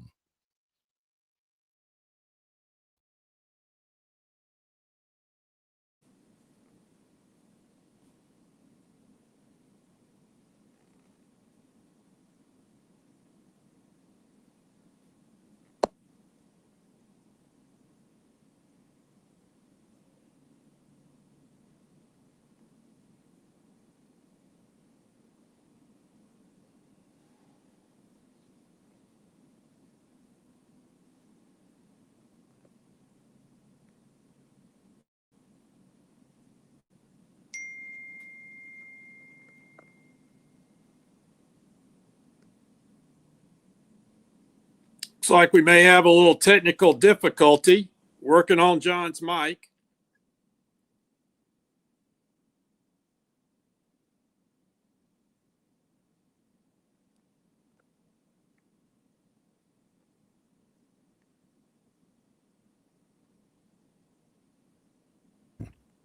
Hey, you want your property looking its very best this spring and summer, and River Region Straw has premium long needle pine straw to make that property pop. You're not buying sticks, stems, or pine cones. You're buying premium long needle pine straw from River Region Straw. Kenny and his staff have access to the best pine straw in the region, full of color that will last all season long. And now River Region Straw has a fourth location in Chelsea on Highway 280 to go along with their locations here in Montgomery, Prattville, and Auburn. No order is too big or too small, from a few bales to an 18-wheeler trailer load. To get your River Region Straw, drop by any of their 4 locations or give Kenny a call or text today, 669-5959. That's 669-5959, and have the best-looking property this spring and summer with straw from River Region Straw. At Dixie Overhead Door, we specialize in top-quality garage door solutions for homes across Alabama and Georgia. In need of a garage door repair or a brand new garage door installation, our expert team delivers fast, reliable service with local expertise that you can trust, providing customized solutions and exceptional care every step of the way. Visit us today at DixieOverheadDoor.com and experience the Dixie difference.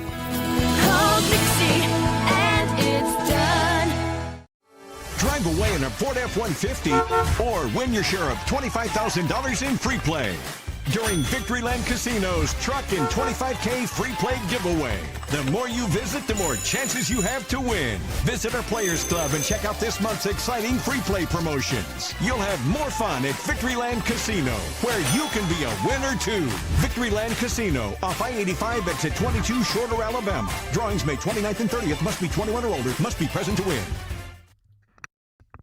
All right. Well, let's see if that works.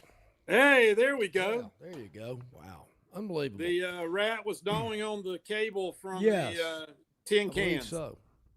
There we go. Chewing the wires. Sorry about that, folks. Chewing the wires. Got that squared away. All right. So I was glad to have you back because I was wondering how I was going to fill 18 minutes of solo time. And it wasn't going to be. I did have my backup playing my earbuds if I needed to go to that. Always got playing. Hey, in this industry, John, as you know, you always got to be ready to pivot and swivel, right? Got to have a backup. You are right about that. All right, let's check out what Tobias has to say out in the desert. Phantom had the Spurs plus 7.5, but Alex Caruso hit an oh-by-the-way layup, and the Spurs lost by 9. Woke up to a text from my local man asking if I want any action on the Cavs versus the Knicks. Tobias, that's a tough one. Hey, I know it's been a tough road for the Phantom this week. And, man, an oh-by-the-way layup to push it to 9. The problem, Tobias, is when local man is texting you, that's not a good sign. I remember, and it's watching a guy. There is nobody that's funkier looking than Alex Caruso. He is so. Yeah. I mean, my memory is, the headband, it's everything. Gotta love the headband. Oh yeah. He is a hell of a player though. Oh heck yeah. Hell of a player. So, all right, John, Tobias, that's a tough one. I will say this, Tobias. I've told this story quickly many a time. If you're getting beat up by a local man and he is calling you up to make sure you want to get down, that means you're having a bad streak. Now, but the roles can be reversed as well. And Tobias, I'm sure you're well aware of this. If local man's not answering his phone and it's ringing and ringing and ringing, then that means you're kicking his ass. That means you're on a heater. Yeah. Yeah. So, the local man, it works both ways. The worst is if local man sends you a Christmas card. Oh, you don't want that. So, John, in the first or second quarter of that game, Stephon Castle laid down a dunk that he took off from like 6 feet away and it was that this is why I love the playoffs. I mean, you've got the cream of the crop playing against each other and they're playing hard and it's all in. Remember what Joey told Kareem Abdul-Jabbar in the cockpit? He said, my dad says you don't bust it and play hard till you don't the play playoffs. defense. You tell your dad that you go up and down the court every day against fill in the blank. Okay, so let's, without further ado, let's just go ahead and call it like it is. This has not been a good week for the dog. We have had, I believe, this is our third under that has gone over the total. Now, this game last night, I knew early, Gurn, when it was 31-30 with 4 minutes left in the first quarter. We're at 61 points. The total's 216. I'm thinking, I'm already cooked. You might be trending the wrong direction. Yeah, definitely. Definitely trending the wrong direction. But the good part about it is I did not have to suffer through overtime to see me lose my prediction. Because the previous two nights, we got the game won. We got the 7-footer from the Spurs hitting a 3 from half court to get it to overtime, which we didn't need. And then we had the Knicks scoring 22 in the fourth quarter to tie it up to take that game to overtime. That both went over the total. We are this close to hitting that under, and for some reason they feel like they got to play extra minutes. Killed us. Last night we just got hammered. But you know what, Gurn? We're not letting that deter us. We're not scared. We're not going to shy away because tonight, similar to last night, the total is 216.5. That was the total in the San Antonio OKC game last night. Went to 235. Tonight, 216.5 with Cleveland at the Knicks. Are we afraid? Are we sorry? Are we upset about it? No.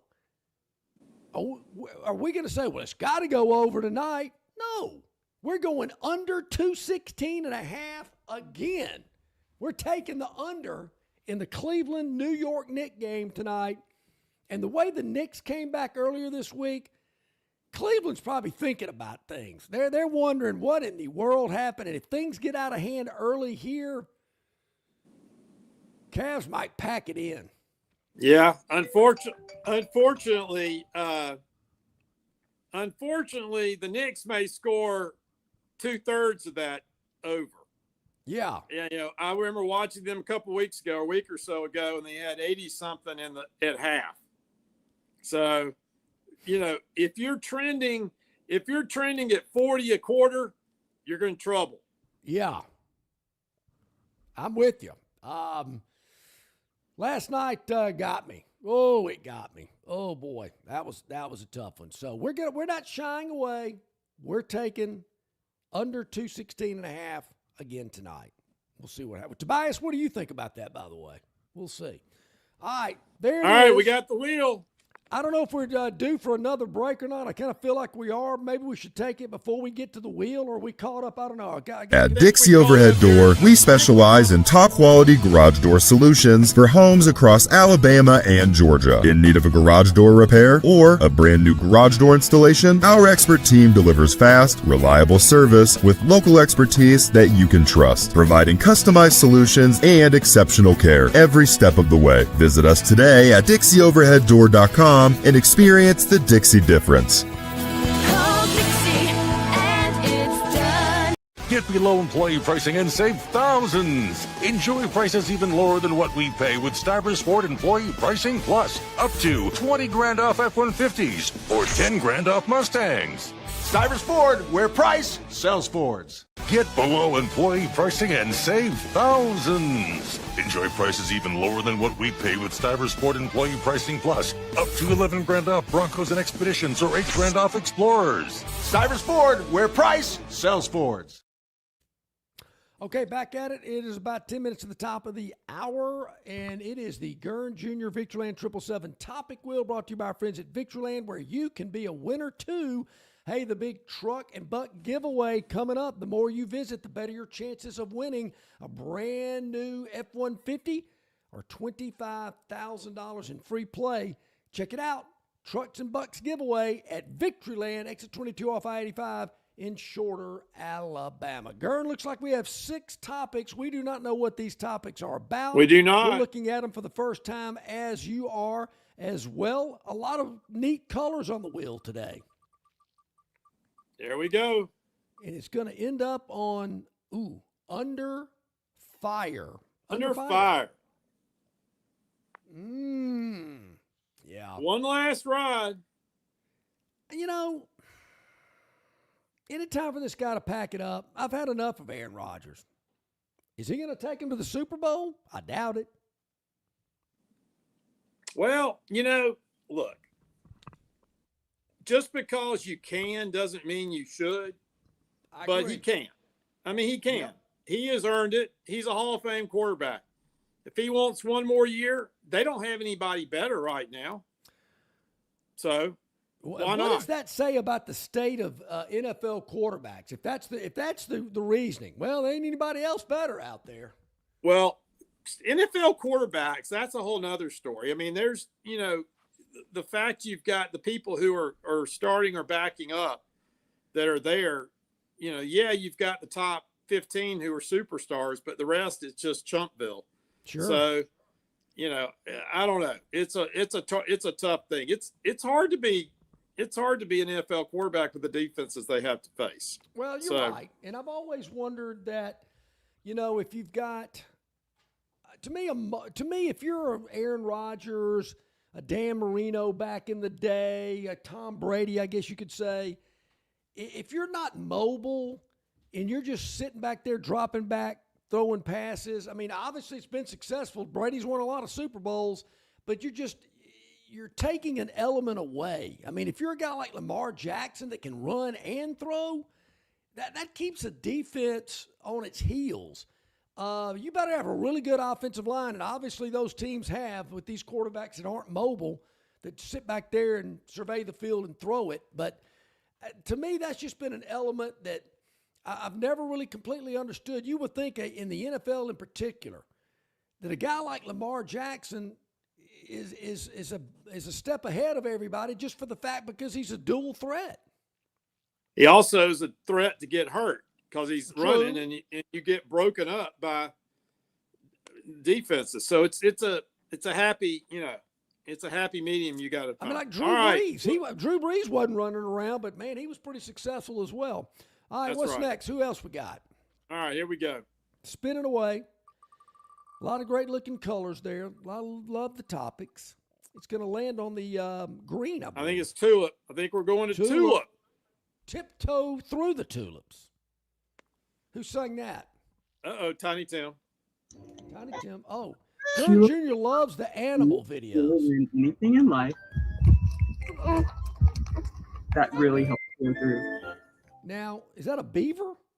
This little one came to us last night, suffering with pneumonia right now, getting treated with antibiotics. Are those Ended up in the wombats? What are onesies those? because her back was so sensitive and open to the elements, and we Whatever would they put are, how do they know medication they on got it. Tulip fur never fully grew back. So Tulip will remain with us and clearly has a very important job. Tulip has been fed well.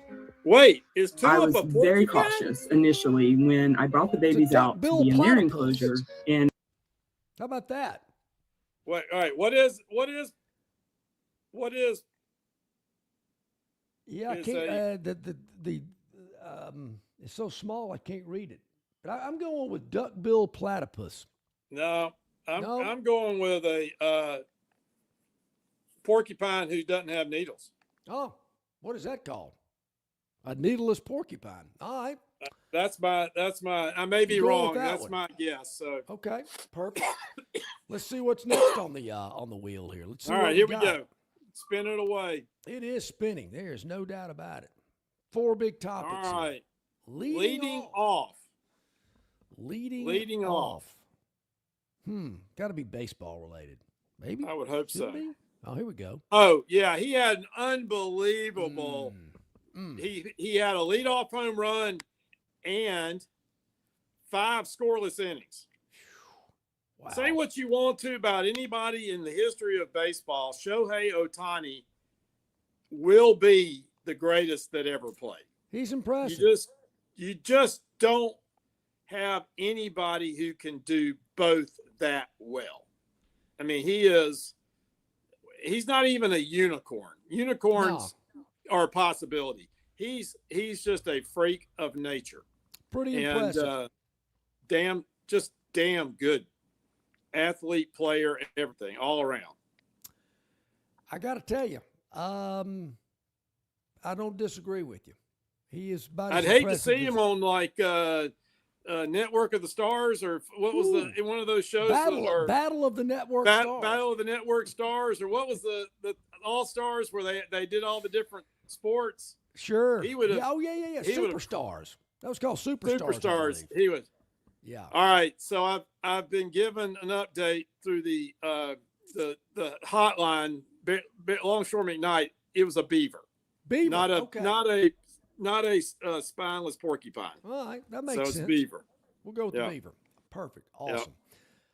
Tulip the beaver. I like that. The beaver. Yep. Okay. All right, let's see what else we got. 3 more to go. A red, blue, and a yellow is what's left on the screen. All right. So something about Germany. What's Germany mad about? Sauerkrauts. Oh, little international hockey. International hockey. You got to love it. Look, we like the we got our teams, and they don't have. Let's see, we got a highlight. Oh, sure. I hope it's a there fight. We go. Do they fight in international hockey? No, is in that the a car shootout. in the stands over there? I love me a good shootout, either in hockey or soccer. Why can't we do that in basketball and have people take half-court shots? The first one to hit a half-court shot, you win the game. So John, when I was helping youngsters practice basketball on weekends, we would always end our sessions with just a rapid-fire half-court shot session where the first one to hit, once you hit one, you could leave. Okay, at some point, some people just had to. But we had fun. We had fun with that, and I always hoped that one of those kids would hit a half-court shot, and I would say, you know what? That's because of what I did. Well, none ever hit a half-court shot. So, maybe how about a behind the backboard shot? That was always one of my good. I like that. That's a good horse. That's a good horse shot. Yeah, very good horse shot. Love the behind the backboard. So, John, there was with real basketball players when you're playing horse. You lost a letter, or you got a letter when you airballed it. Oh, okay. If you took a shot and airballed it, you got a letter put on you. So the back of the backboard shot was not popular in that sense. Yeah, tough. You had to draw some rim at least. You got to draw some rim. All you got to get the shot clock started again. Okay, 2 more to go. Let's spin away. See go. what we got. I think we can do it before the top of the hour. Oh, we got it. Blue and red. And it's going to be who's on first? Who's on first? What's on second? Who's on first? Not sure who's on first. Yeah, Cooper boy. Flag. In that, you wonder why in the world Duke did not win the national championship last year when they had Cooper Flag and Con Knippel who could just absolutely fill it up. Yeah, both on the all-rookie team. Wow. Absolutely. I mean, Man, I cannot believe VJ Edgecom's awesome too. I mean, look, it's a really good group. So stop it right there. So Dylan Harper, all right, here's a big deal, John. Dylan Harper got a hammy last night. So he's going to be out for a little bit. So let me how about this, Gurn? To me, it looks like the future of the New Orleans Pelicans is pretty bright. They have 2 players on the second team of the all-rookie team. Yeah, you know why? It's because they suck and they have nobody else to play. So they got, they scored. But yes, I would say, I feel so bad for my man Herb Jones to be relegated to that team. Look, he's happy to be in the league, but he could be a 6th or a 7th or 8th guy on a really good team and make a difference. Kind of like Keith Askins. He was the 6th man for the Heat for so long. Gotta love Keith, the Miami Heat. Yeah, love it. All right, one more to go. Let's see what we got. All right, we're down to the last one. Got to spin it to make it official here on the Gurn Jr. Victoryland 777 topic wheel. I believe the topic is Go Nuts. I looked in the footnotes, and it's not a requirement. Oh, it is not? Oh, okay. All right, I'm glad to know that. I'm glad to know that. Go Nuts is what we've got today. Oh, Joey Chestnut. Yes, he's coming Hot back. dog So he's on probation because he got in a fight. He had an assault charge against him. And so I think for the rest of 26, he's on probation. But they're going to bust him out for the weekend for July 4th so he can go eat hot dogs. It's like time served, and then you let him back, and then he goes back. For good How behavior. about this? If he just has to eat regular meals in jail, I mean, does that hurt his training? No, good point. Good point. I don't know. Yeah. Or do they make him work in the kitchen and he just eats the scraps? I'm going to look into that today. All right. Before we go, John, I got to ask you a very serious question. Certainly. How many hot dogs could you eat in one setting? Oh, 2. And would you dip it in the water like they do? I like a hot dog. I might eat more than 2 of them. But how many? If you were in the contest, how many would you eat? How many could you get to? I don't think I could eat 10. I'd say 10. I think we could do 10. Oh, they're doing 10 in like 4 minutes. That just seems so unhealthy. Not only for what you're putting in your body, but just eating it so fast and that many of them. Oh, I don't see how they do it. All right, I'll leave you with this one. Ketchup gross. or no ketchup as a condiment on a hot dog? Well, it depends. Okay. My favorite is to put slaw on a hot dog. I love slaw. Love slaw on the hot dog. If I go slaw, I don't go ketchup or mustard. I go dog and slaw in the bun. Well, dog, slaw, mustard at Cookout on Zelda, on Ann, that's the way to go. Anyway, all right. Great day. Hey, I want to thank Rodney Orr, the Tyner Insider, for joining us today. Brought to you exclusively by the Destin Connection Seafood Market. Did get a text from Jason Caldwell. I get it. He didn't get back home till after 2 a.m. because of Auburn's late game. No problem. We'll catch up with Jason next week. We always appreciate his time. Tomorrow, we hope Barry will be back with us. Not sure. It depends on what happens with Troy today. If they win, they play tomorrow afternoon. If they lose, they play tomorrow morning or vice versa, one of those. But depending on the outcome of the game today, will determine what time Troy plays again tomorrow. So we'll know more about that later. We'll see how that plays out. Tomorrow, where was I right? Where was I wrong? We do this every year, the Friday before Memorial Day weekend. We'll do that tomorrow here on Longshore and McKnight.